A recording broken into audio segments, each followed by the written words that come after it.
혹시 성경으로 보실 분들은 구약성경 310쪽이고요. 신명기 30장 6절에서 10절까지 말씀입니다. 제가 반복해 보겠습니다. 6절에서 10절까지. 내 하나님 여호와께서 내 마음과 내 자손의 마음에 할례를 베푸사 너로 마음을 다하며 뜻을 다하여 내 하나님 여호와를 사랑하게 하사 너로 생명을 얻게 하실 것이며 내 하나님 여호와께서 내 적군과 너를 미워하고 핍박하던 자에게 이 모든 저주를 내리게 하시니 너는 돌아와 다시 여호와의 말씀을 청종하고 내가 오늘 내게 명령하는 그 모든 명령을 행할 것이라. 내가 내 하나님 여호와의 말씀을 청종하여 이 율법책에 기록된 그의 명령과 규례를 지키고 내 마음을 다하며 뜻을 다하여 여호와 내 하나님께 돌아오면 내 하나님 여호와께서 내 손으로 하는 모든 일과 내 몸의 소생과 내 가축의 새끼와 내 토지 소산을 많게 하시고 내게 복을 주시되 곧 여호와께서 내 조상들을 기뻐하신 것과 같이 너를 다시 기뻐하사 내게 복을 주시리라. 아멘. 오늘 말씀 통해서 사랑과 복이라는 제목으로 함께 말씀을 나누기를 원합니다. 신명기에서 신명기 전체는 모세의 설교이기도 하지만 신명기가 어디서 쓰여졌느냐 했을 때 모압 평야에서 썼어요. 그러니까 모압 평야에 이제 모세는 가나안 땅에 들어가지 못하고 이제 가나안 땅에 들어가는 출애굽 2세죠. 1세는 우리가 알다시피 여호수아 갈렙만 빼놓고는 출애굽 1세 때가 가데스반에서 다 죽어요. 그러니까 어떻게 보면 참 안타깝잖아요. 애굽에서 나와서 400년 종살이 하다가 이제 그 부르짖음을 듣고 하나님께서 이제 나오게 하셨는데 하나님을 믿지 못하니까 홍해 바다를 경험하고 애굽의 이 친위부대, 이 바로의 친위부대가 정말 강력했거든요. 왜냐하면 애굽은 이 제국을 꿈꿨던 그런 강대국이었어요. 그런데 그 제국을 꿈꿨을 정도로 강대한 애굽이 수장되잖아요. 그 친위부대가. 이 친위부대는 굉장히 최첨단 무기를 가진 그리고 강력한 군대예요. 그런데 이스라엘을 쫓아오다가 홍해 바다에서 다 수장되었다라고 하는 것은 하나님이 이 전쟁에 정말 주인이시구나, 만군의 하나님이구나 하는 것을 그냥 만천하에 드러내신 건데, 그런데도 불구하고 자기들을 메뚜기에 비유해서 우리는 가나안 땅 정탐을 하고 돌아와서 여호수아 갈렙만 빼놓고는 우리는 메뚜기다, 이걸 이길 수 없다, 이렇게 된 거예요. 나는 이길 수 없어도 하나님이 이길 수 있습니다. 하나님이 우리 전쟁에 정말 만군의 여호와십니다, 이렇게만 했어도, 근데 우리는 메뚜기다, 이길 수 없다는 거예요. 싸워보지도 않고 패배한 거죠. 여러분, 신앙 안에서 가장 이런 비극적인 패배가 뭐냐면 싸워보지도 않고 부딪혀보지도 않고 패배를 인정하는 거예요. 그게 우리가 알다시피 골리앗의 싸움이잖아요. 골리앗이 하나님을 비난하는, 이스라엘을 비난하는 것을 고사하고 하나님을 비난하고 조롱하는데 아무도 나가서 그 참담함을 나가서 이 골리앗을 대응할 자가 없는 거예요. 아무도 안 나가는 거예요. 다윗이 나갔잖아요. 나가면 하나님이 함께 하시는데 그렇지 못했던 거죠. 메뚜기 신앙, 가데스바네에서 출애굽 1세대가 죽었던 결정적인 이유, 싸워보지 않고 스스로 패배함을 인정하는 것이었어요. 이것으로 인해서 1세대가 죽죠. 그리고 이제 2세대예요. 2세대가 이제 모압평에 이르게 되었어요. 1세대는 죽고, 그리고 그 2세대에게 이제 모세가 이제 설교하는 것인데, 이 모세의 이 모압평야의 설교를 이 시내산에서 1세대, 출애굽 1세대가 맺었던 시내산 언약에 비유해서 모압 설교를 모압 언약이라고 하기도 해요. 그래서 이 신명기는 모압 언약이에요. 출애굽 2세대에게. 그런데 사실은 오늘 말씀 속에서 29장 28절에 가서는 이 듣는 자가 바뀌어요. 놀랍게도 모세는 선지자 직도 같이 맡았거든요.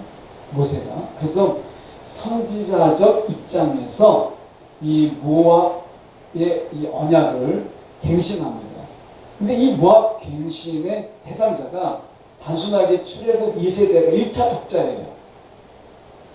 이해하시죠? 1세대가 죽었으니까 이제 모압평야에서는 출애굽 2세대가 이 주 독자인데 29장 28절에 가서는요 독자가 또 한 번 드러납니다. 그것은 모세가 한참 까마득한 후손이에요. 그 누구냐? 바벨론 포로에서 돌아올 자들이에요. 놀랍죠? 신명기인데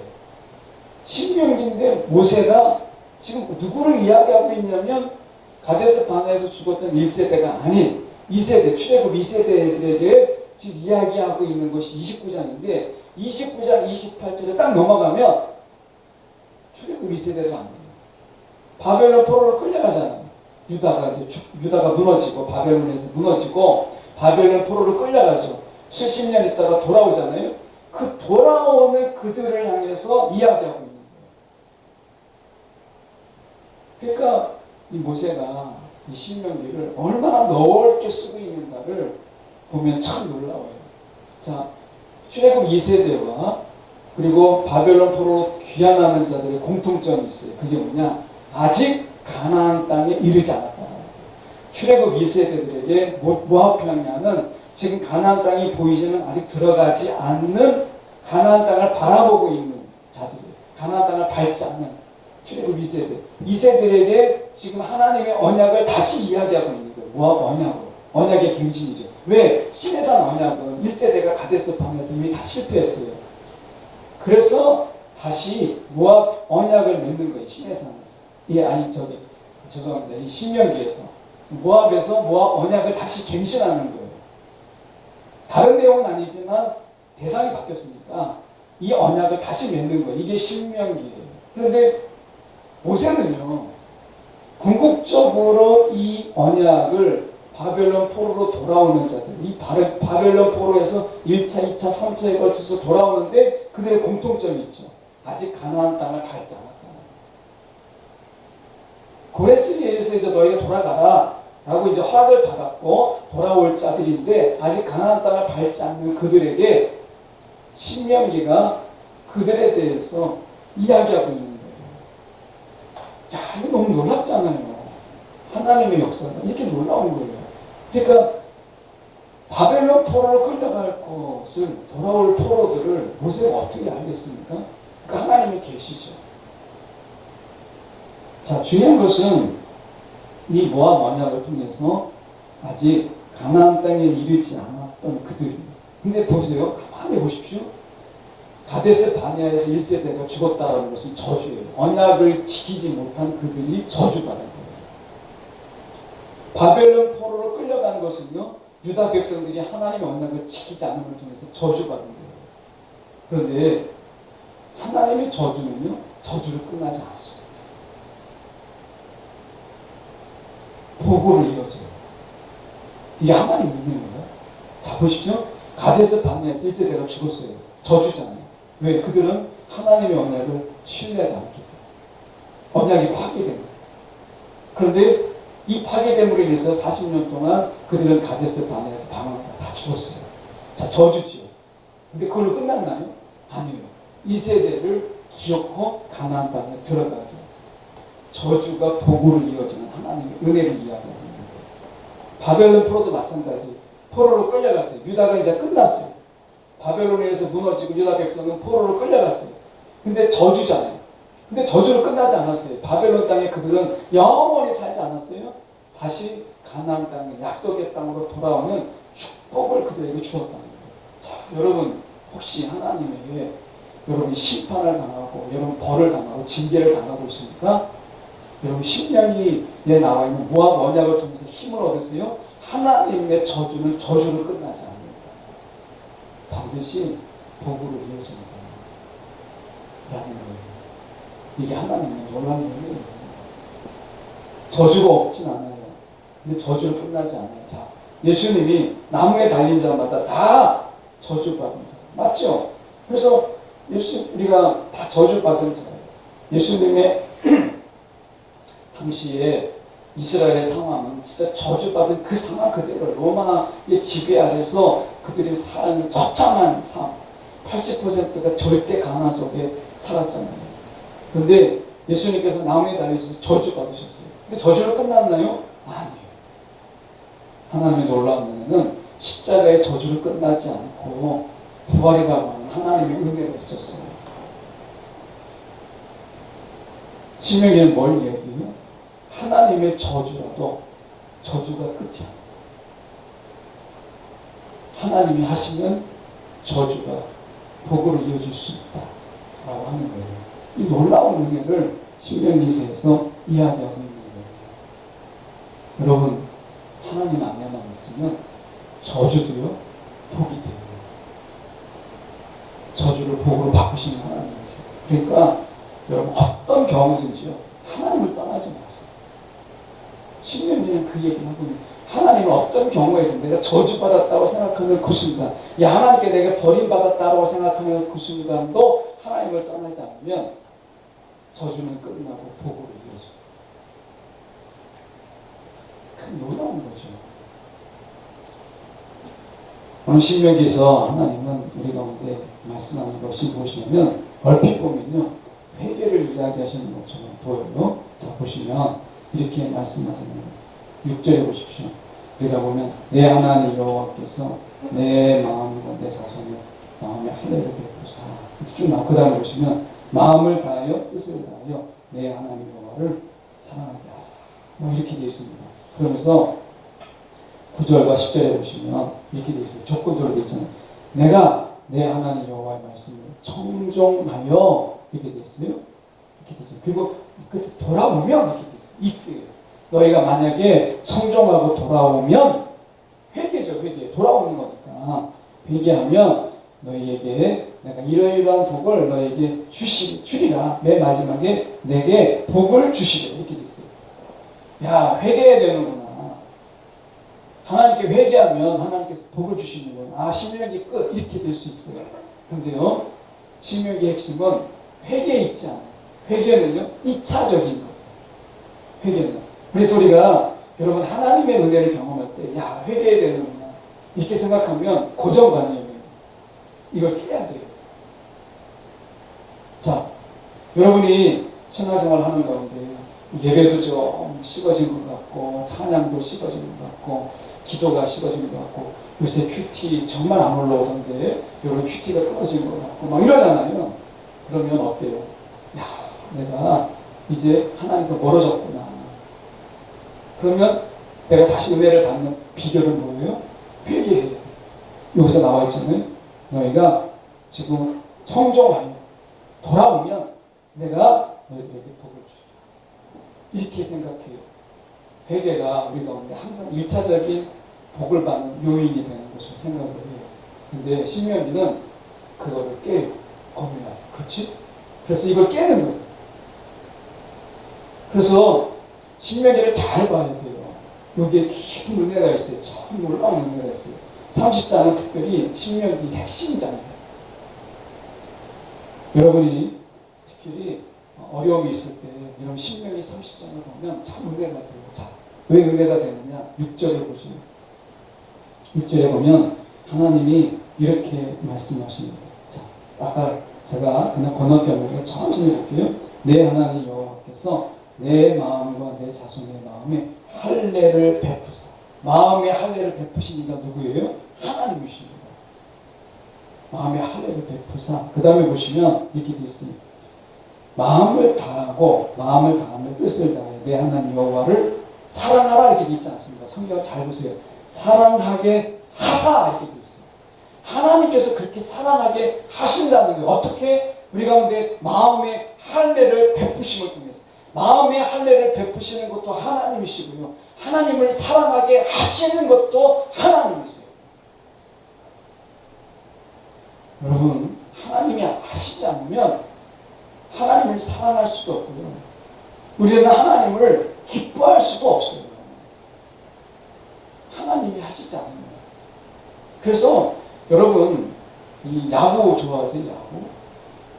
야구 타자도 있고 뭐 심판도 있고 하는데 야구는 투수놀이라고 투수가 모든 걸 다 해. 어떤 투수가 올라오느냐에 따라서 이기기도 하고 지기도 해요. 물론 이제 타자가 있어야 잘 쳐야 이기기도 하죠. 근데 야구는 근본적으로 투수놀이에요. 투수가 누구냐, 유현진이 올라오느냐, 건우가 올라오느냐에 따라서 경기가 완전히 달라져요. 그러니까 마찬가지 오늘 이 신명에서 얘기하고 있는 것은 우리 신앙은요, 하나님이 어떻게 하느냐에 따라서 결정입니다. 자, 하나님이 어떻게 하시느냐, 지금 보세요. 지금 마음의 할례를 베풀어야만 비로소 우리가 하나님을 마음을 다하며 뜻을 다해 하나님을 사랑할 수가 있어요. 하나님. 그럼 이렇게까지 이야기하면 우리는 아무것도 안 해도 되네? 이렇게 생각을 하죠. 그렇지 않아요. 그게 신명기의 비밀이에요. 신명기의 맛이기도 해요. 자, 중요한 것은 무엇이냐? 이걸 인정하는 거예요. 내가 하나님께서 나에게 마음의 할례를 베풀지 않으시면 어떻게 할 수 없다? 마음을 다하고 뜻을 다해서 하나님을 사랑할 수가 없다. 그러면 하나님께서 어떻게 하신다는 거예요? 우리 마음의 할례를 주셔서 하나님을 사랑하게 하신다는 거예요. 하나님을 사랑하도록 하신다는 거예요. 이게 하나님이 하셔요. 8절에 보시면 이렇게 되어 있잖아요. 너는 돌아와 다시 여호와의 말씀을 청종하고 이렇게 됐어요. 다시 돌아와 이렇게 되어 있죠. 근데 지금 보면 하나님이 먼저 돌아오지 않으면 우리의 돌이킴도 의미가 없어요. 하나님이 마음을 접어가지고 이 신명기가 모압 언약이잖아요.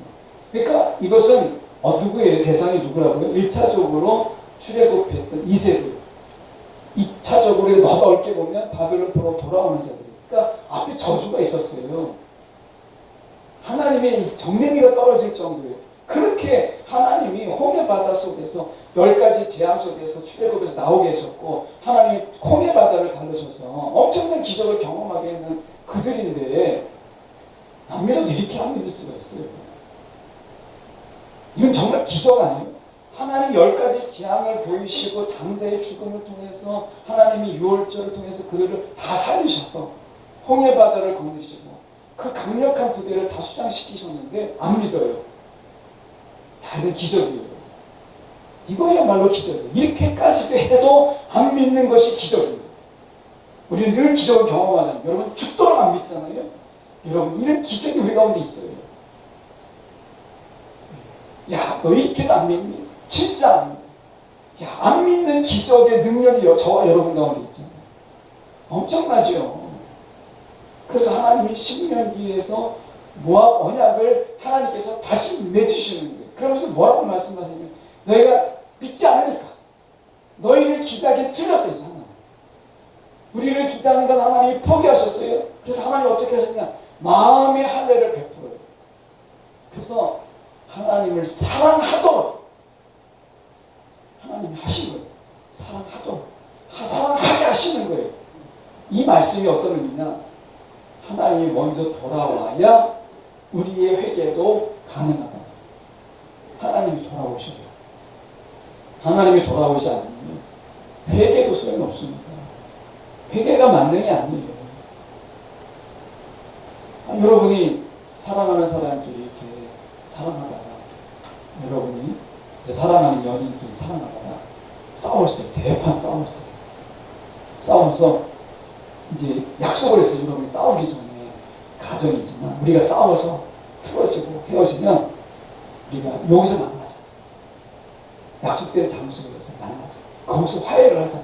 이렇게 약속을 했다고 가정을 해봐요. 그래서 대판 싸웠어요. 근데 약속된 장소에 내가 나가는데 상대방이 아니면 화해가 아닌 거잖아요. 상대방이 먼저 와 있어야 됩니다. 하나님이 먼저 와 있어야 내가 회개 가운데 그분을 만날 수 있어요. 자, 요나서 우리가 알잖아요. 요나서가 요나 너무 잘 알죠? 요나가 문제다라고 요나서에 보면 어때요?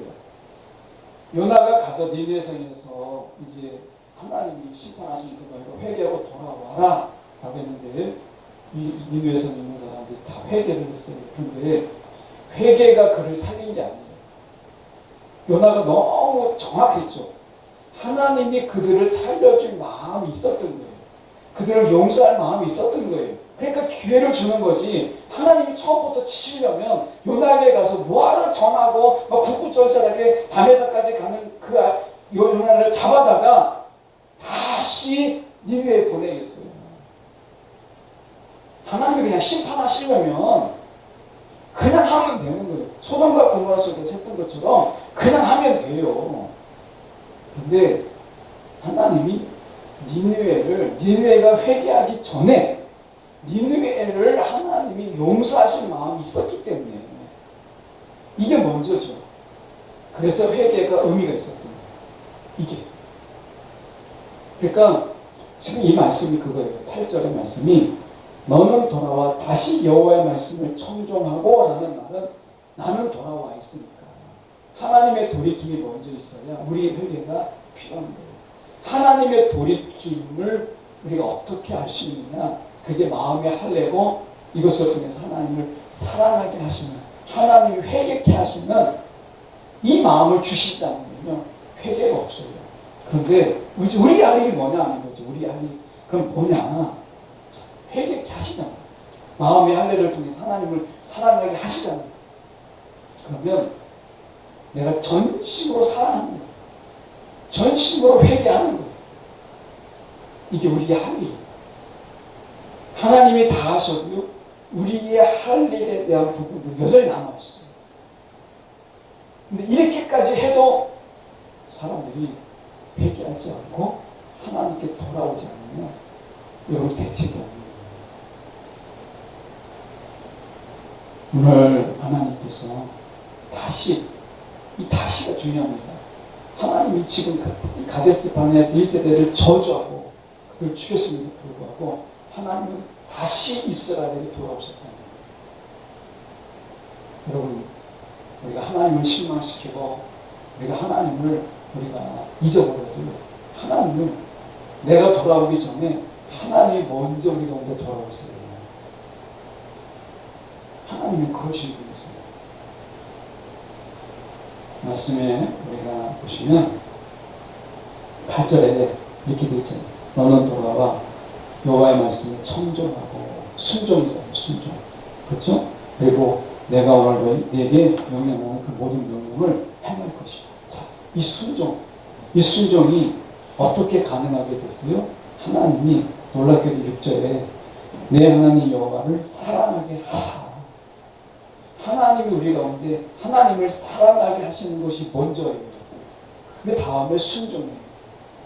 하나님이요, 저와 여러분 가운데 순종하게 하실 때는요, 하나님이 우리 가운데 사랑을 부어주세요. 우리 가운데 마음의 할례를 주셔서 하나님을 사랑하고자 하는 마음을 주세요. 그 마음에 겨워서 내가 하나님 말씀을 따르고 싶다. 내가 하나님 말씀을 따라야 되겠다. 이 마음을 주시는 거예요. 그래서 순종조차도 우리의 공로가 아니에요. 그런데 아셔야 될 게 뭐냐면 하나님 우리 가운데 순종의 마음을 주세요. 하나님을 사랑하는 마음을 막 줘요. 막 부어줘요. 그리고 하나님 말씀도 주시거든요. 사랑을 주시고 말씀을 주세요. 그럴 때 여기서 말씀처럼 청종하는 게 중요해요. 여전히 우리의 역할은 남겨놓으셨다. 우리가 할 일은 남겨놓으셨다. 그래서 우리가 기억하셔야 돼요. 여러분 순종해야 됩니다 라는 말에 항상 이 말을 들으면요 무엇을 기억해야 되냐면 신명의 핵심을 기억하게 돼요. 아, 하나님이 지금 나를 하나님의 사랑하게 하고 계시는구나. 이 마음이 내게 주셨구나. 이렇게 생각하셔야 돼요. 자, 지금 목사를 통해서 여러분에게 설교자를 통해서 여러분 하나님의 말씀을 듣고 순종해야 됩니다. 여러분 정말 여러분 성경을 읽어야 됩니다. 조금 기도해야 됩니다. 이렇게 얘기를 들었어요. 그러면 그것만 들으면 신명기를 놓치는 거예요. 하나님의 마음을 놓치는 거예요. 자, 여러분이 기도해야 됩니다. 여러분이 큐티를 올려야 됩니다. 라고 하면 이제 부담이 되죠. 아, 큐티해야 되겠구나. 내가 그냥 하나 올려줘야 되겠다. 앞에서 저렇게 막 이야기하는데 하나 올려줘야 되겠다. 뭐 이렇게 생각하고 여러분이 그냥 내가 하나 그냥 들어줘야 되겠다. 이렇게 생각하면 여러분 핵심을 놓친 거예요. 자, 이 말씀이 있기 전에 뭐가 항상 있다고요? 하나님이 우리 가운데 마음의 할례를 주셔서 우리 가운데 하나님을 사랑하는 마음을 먼저, 그리고 설교자를 통해서 여러분 순종해야 됩니다라고 하는 말씀이 선포되는 거예요. 하나님은 항상 설교자에게 순종하라는 말씀을 선포하기 전에 여러분 가운데 하나님은 마음의 할례를 주셔서 하나님을 사랑할 수 있는 마음을 여러분 가운데 주십니다.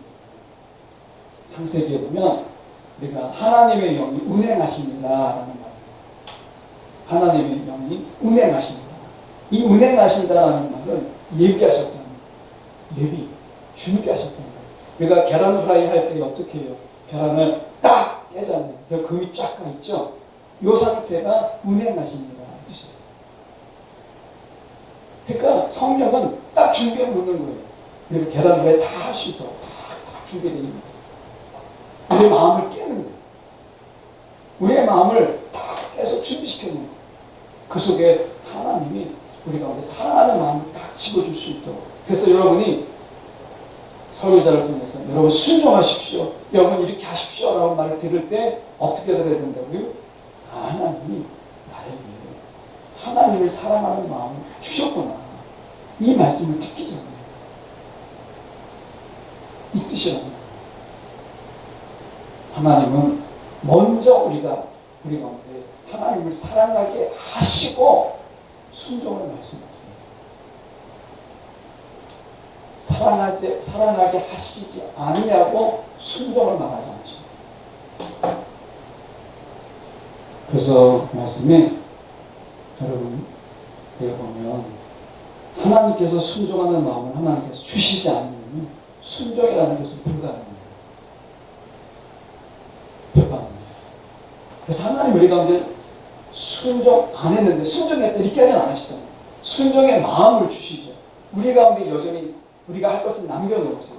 하나님 우리가 순종을 안 했는데 야 너 순종했어 이렇게까지는 않으시거든요.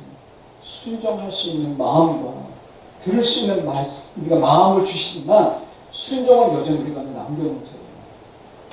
그럼 그거 하시는 거예요. 하나님이 10절 이렇게 말씀하시는 10절을 우리가 보면 9절과 10절이 연결되어 있는데 이렇게 되어 있습니다. 여호와께서 지금 말씀하시는 게 이렇게 말씀하십니다. 지금 보면 여호와께서 내 조상들을 기뻐하시는 것과 같이 너를 다시 기뻐하사 하나님이 다시 마음을 돌이키는 거예요. 다시 그들을 기뻐하고 그들을 사랑하는 거예요. 이게 있기 때문에 회개가 있고 순종이 있고 하나님을 사랑합니다. 그래서 지금 보시면 여기서 세 가지가 나옵니다. 자 보시면 이렇게 말씀합니다. 우리가 지금 우리 가운데 복을 주신다고 이야기하잖아요. 복을 주시리라 이렇게 이 복이 세 가지가 있습니다. 여러분 어디 적을 수 있으면 적어보시면 하나님은요, 하나님의 계약적 요구대로 살 수 없는 우리들인데 은혜로 구원하셨어요. 첫 번째 은혜로 구원하셨어요. 하나님 우리 가운데 지금 10절에 나와 있는 내게 복을 주시리라 했을 때 이 복이 무엇이냐? 첫 번째로 하나님 은혜로 우리를 구원하셨어요. 이게 첫 번째. 왜냐하면 하나님의 계약적 우리가 요구대로 살 수가 없는데, 언약의 요구대로 살 수가 없는데 그런 우리들에게 은혜로 구원하셨다. 첫 번째 이게 복입니다. 은혜로 구원하셨다. 두 번째 감동을 시키셨다. 감동을 주세요. 세 번째 살 수 있는 능력도 주시고, 하나님이 구원도 주시고 그리고 감동도 주시고 능력도 주세요. 이게 복이에요. 복이라는 게 뭐냐? 순종이 복입니다. 하나님이 순종하게 하시니까 능력도 주시고 구원도 주시고 감동도 주시는데 여러분 내가 순종한다. 이게 복이에요. 야, 내가 순종함을 통해서 하나님의 복이 내게 임하고 있구나. 야, 하나님의 복이 내게 있구나. 이거를 내가 확인하게 하는 게 순종이에요. 우리가 하나님의 손이 없어도 능력이 없어 우리 가운데 순종하게 하시는 게 아니라 순종을 통해서 무엇을 확인하게 하는 거예요. 내가 얼마나 복이 있는 자인가를 하나님이 알게 하시는 거예요. 하나님 내게 은혜로 구원하셨구나. 하나님이 나를 지금도 감동시키고 계시는 거예요. 야, 내가 이거 할 수 있는 능력을 내게 주시는구나. 이게 순종이에요. 혹시 여러분이 하나님 말씀 듣는 가운데 여러분 감동이 막 임하고, 야, 이거 내가 해야 돼. 막 감동이 있잖아요. 근데 능력이 내게 없는 것 같아요. 내가 준비된 게 없는 것 같아요. 그런데 여러분 그 감동 앞에서 여러분 한번 해보십시오. 하나님이 능력을 주시고요. 야, 정말 내게 하나님이 정말 복받은 자구나. 이것을 내가 스스로 확인할 수 있게 하신 게 무엇이냐? 그게 순종입니다. 순종. 순종을 할 때 하나님은 나와 함께 하십니다. 내 마음에 할례를 베푸시고 계십니다. 하나님 내게 복을 주고 계시는구나라는 것을 내 눈으로 확인하고, 혹시 여러분 순종하지 못한 게 있습니까? 여러분 혹시 하나님의 감동을 주셨는데 여러분이 미적거리면서 합리화시키면서 적당하게 핑계대면서 하지 못한 게 있습니까? 여러분 하나님의 감동 주신 것을 아십시오. 순종 속에 여러분 하나님의 체험과 하나님의 하나님을 경험하게 하시는 거예요. 그 속에서 내가 하나님의 능력을 경험하는 거예요. 물론 이게 우리 가운데 우리가 복이라고 이야기하고 있는 거예요.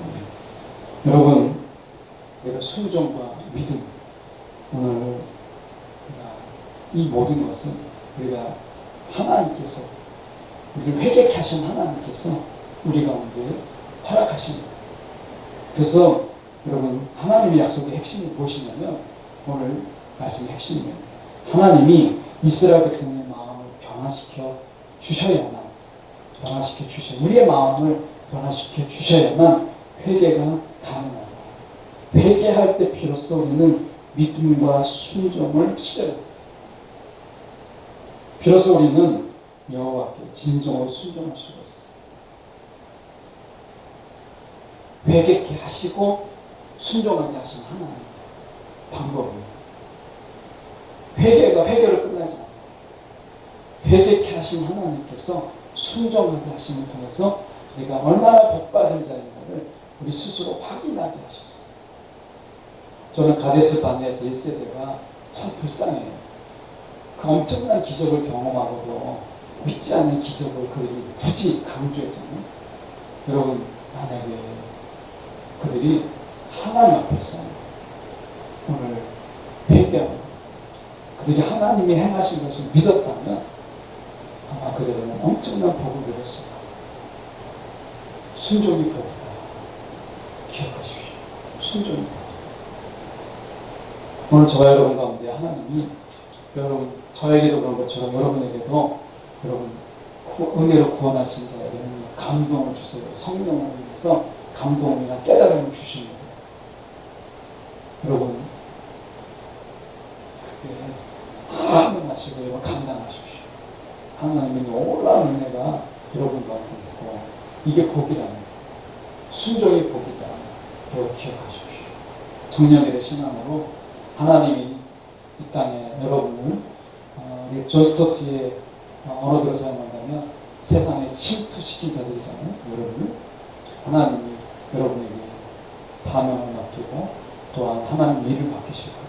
그런데 순종만 요구하신 게 어떻게 사랑하게 하사 하나님 그 마음도 주신다는 거예요. 그리고 그 마음이 하나님을 향한 사랑의 마음이 막 부드러나잖아요. 그러면 야, 하나님이 나에게 일을 맡기시겠구나 생각하시라. 근데 그 일 속에서 하나님의 놀라운 경험을 또 하는 거예요. 그리고 한 주 동안에 여러분 하나님의 감동이 있기를 바랍니다. 성령의 감동이 여러분 가운데 있기를 바랍니다. 하나님을 더 사랑하고 싶은 마음이 여러분 가운데 일어나기를 바랍니다. 그리고 이 모든 것을 확인할 수 있는 순종의 삶이 또한 여러분 가운데 있기를 바랍니다.